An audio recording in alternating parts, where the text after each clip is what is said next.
جتنی ہمیں اپنے بدن کی فکر ہوتی ہے ہم چیک اپ کرانے جاتے ہیں، بی پی صحیح ہے، شوگر تو کہیں نہیں، کینسر تو کہیں نہیں، کڈنی صحیح ورک کر رہی ہیں، دل صحیح کام کر رہا ہے۔ اسی طرح معصومین فرماتے ہیں حاسبو قبل ان تحاسبو، میڈیکل چیک اپ کرتا ہے، اسی طرح حاسبو اپنا روحانی بھی چیک اپ کیا کر کہ کہیں تیرے وجود میں جہالت کا ایک سپاہی تو نہیں بیٹھا ہوا۔ ضد، حسد، بغض، عداوت، تکبر، عجب، یہ سارے لشکر کس کے ہیں؟ جہالت کے لشکر ہیں۔ اور ان میں سے ایک بھی لشکر تیرے اندر آ گیا تو سمجھو یہ ایک طرح کا ناسور ہے۔ کینسر جس طرح انسان کے بدن کو تباہ کرتا ہے، اسی طرح ان النفس لامارۃ بالسوء، یہ تمہارے وجود کو کیا کر دیتا ہے؟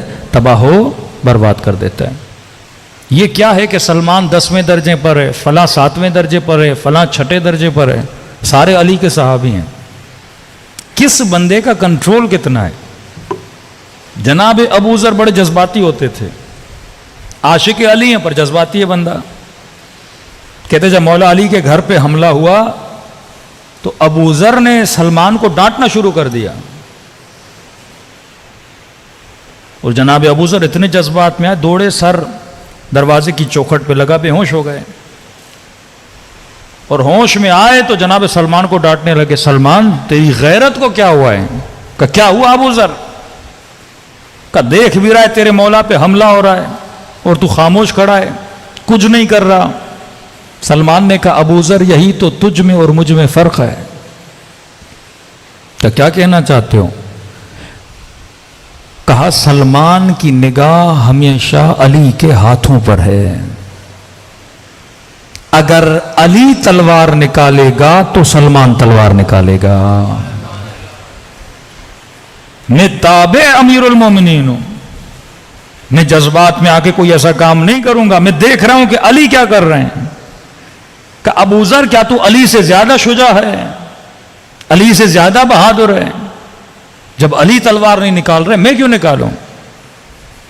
تب جب امیر المومنین نے کہا کہ سلمان منا اہل البیت، سلمان ہم اہل بیت میں سے ہے، تو کسی نے اعتراض کیا کہ مولا یہ سید نہیں، بنو ہاشم نہیں، اہل بیت میں سے کیسے بنا؟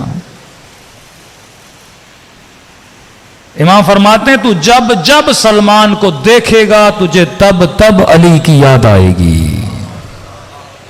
یہ ہے منا اہل البیت، جسے دیکھ کر تمہیں اہل بیت کی یاد آئے۔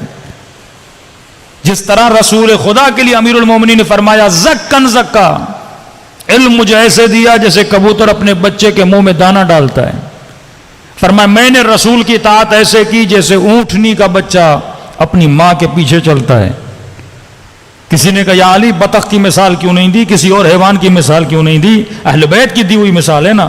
آپ سارے حیوانوں کو دیکھ لو، بطخ بھی ماں کے پیچھے چلتی ہے لیکن کبھی دائیں کبھی بائیں، بکریاں بھی چلتی ہیں لیکن کبھی دائیں کبھی بائیں نکل جاتی ہیں۔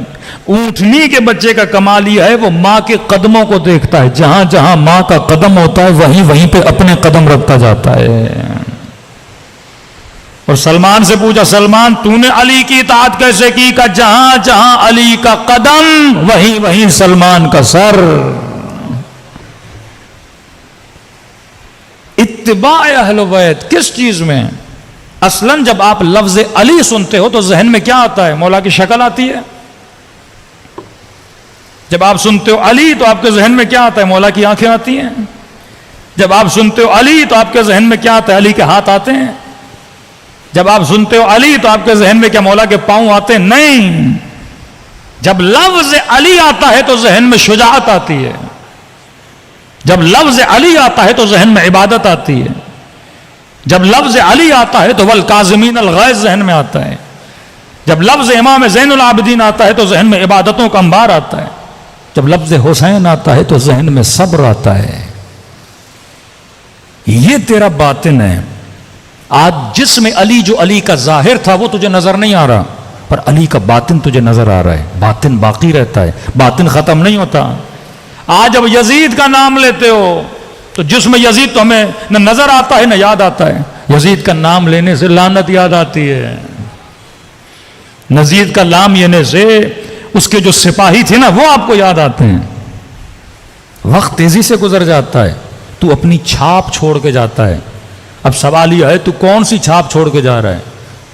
فَهُوَ فِي عِيشَةٍ رَاضِيَةٍ, وہ عیش کرے گا آخرت میں. پروردگارہ کون؟ فرمایا من ثقلت موازینو, جو وزن لے کر, بھاری وزن لے کر وہاں پر آئے گا.